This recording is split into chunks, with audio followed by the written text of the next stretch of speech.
এই রকম ভর্তা যদি আপনার গরম ভাতের পাশে থাকে তাহলে কিন্তু আপনার আর কিছুই লাগবে না। যতটা টেস্টি ততটাই কিন্তু হেলদি একটি খাবার। আপনার কিন্তু এই ভিডিওটি না টেনে সম্পূর্ণ দেখবেন, তাহলে বুঝতে পারবেন। আসসালামু আলাইকুম everyone, welcome back to my Naba Islam kitchen. কেমন আছেন সবাই? আশা করি অনেক অনেক ভালো আছেন। আজকে আমি আপনাদের সামনে হাজির হয়েছি সম্পূর্ণ ইউনিক পদ্ধতিতে কিভাবে আপনারা ঢেঁড়সের ভর্তা তৈরি করবেন। আর আপনারা এটা নিশ্চয়ই দেখে বুঝতে পারতেছেন এই ভর্তাটা কতটা পারফেক্ট।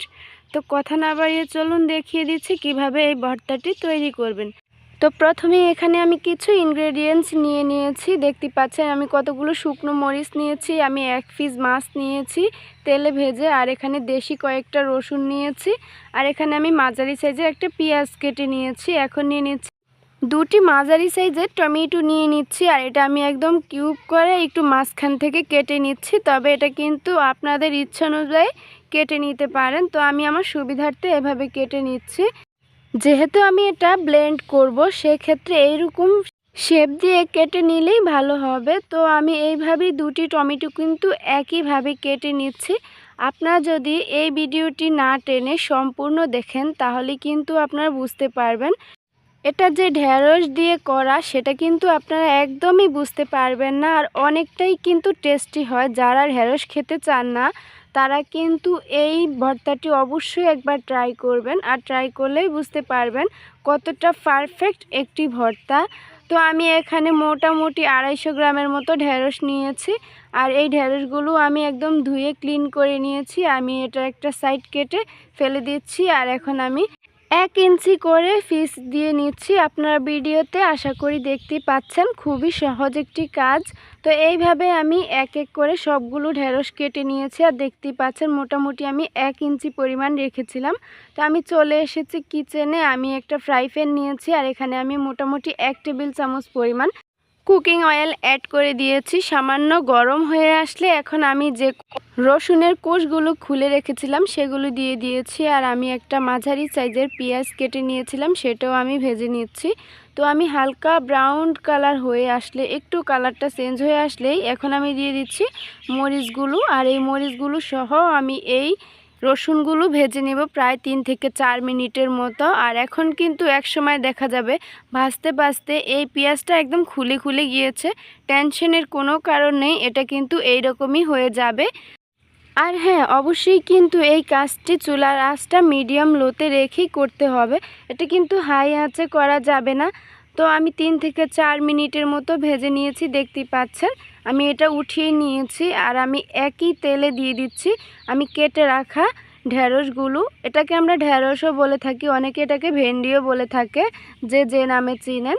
তো এখন আমি দিয়ে দিচ্ছি কেটে রাখা টমেটোগুলো, আর এই টমেটো আর ঢেঁড়সগুলো আমি 1 থেকে 1.5 মিনিটের মতো এভাবেই নেড়েচেড়ে ভেজে নিয়েছি। এখন আমি দিয়ে দিচ্ছি কিছু ইনগ্রেডিয়েন্টস। তো এখানে আমি দিয়েছি 1/2 চা চামচ লবণ, আর এখানে অ্যাড করে দিয়েছি কালারের জন্য 1/2 চা চামচ হলুদ গুঁড়া। এই মশলাগুলোর পরিমাণ কিন্তু আপনাদের তরকারির পরিমাণ অনুযায়ী বাড়িয়ে কমিয়ে নিতে পারেন। তো এইভাবে এই মশলাগুলো দিয়ে আমি 2 থেকে 3 মিনিটের মতো এভাবে ভেজে নিয়েছি, আর এখন ঢেকে দিচ্ছি আমি প্রায় 5 মিনিটের জন্য। ফিরে আসলাম প্রায় 5 মিনিট পর, আর এখন দেখতেই পাচ্ছেন একদম এই ঢেঁড়স বা টমেটোগুলো একদম অনেকটাই ভাজা ভাজা হয়ে গিয়েছে। একইভাবে আমি আরও কিছুক্ষণ ভেজে নেব। আর এই ভাজাটার কারণ হচ্ছে ঢেঁড়সের মাঝে যে পিচ্ছিল একটা ভাব থাকে, যার জন্য অনেকেই খেতে চান না। তো এইভাবে ভেজে নিলে আর এই পিচ্ছিল ভাবটা থাকবে না। এখন কিন্তু আমার পারফেক্ট ভাজা হয়ে গিয়েছে। আমি চুলা থেকে নামিয়ে এটা ঠান্ডা করে নিয়েছি। এখন একটা ব্লেন্ডার জাগ নিয়ে নিচ্ছি, আর এখানে আমি আগে থেকে ভেজে রাখা রসুন, পেঁয়াজ আর মরিচগুলো দিয়ে দিচ্ছি।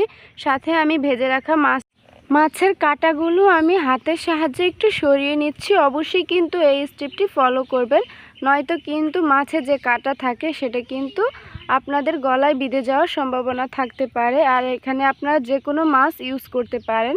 তো সাথে আমি অ্যাড করে দিয়েছি আমি ভেজে রাখা টমেটো আর ঢেঁড়সগুলো। এখন আমি এটা ব্লেন্ডার করে নিব।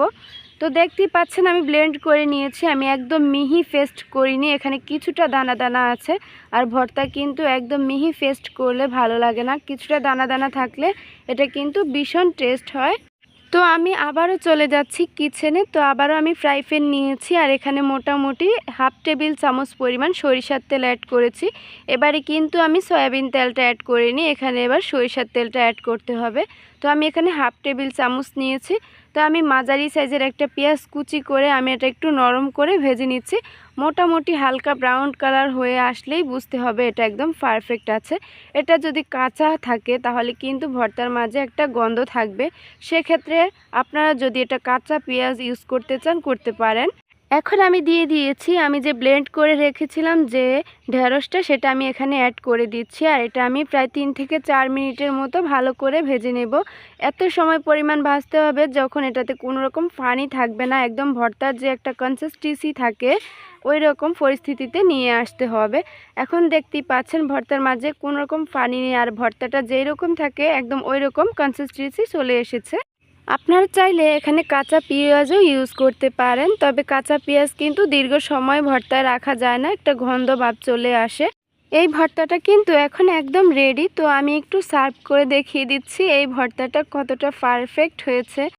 এই ভর্তাটি যে ঢেঁড়স দিয়ে তৈরি এটা কিন্তু কেউ বুঝতে পারবে না, এটার মাঝে কোনো রকম ঢেঁড়সের চিহ্ন দেখা যাবে না, মনে হবে এটা কোনো একটা হোটেল থেকে আনা খাবার।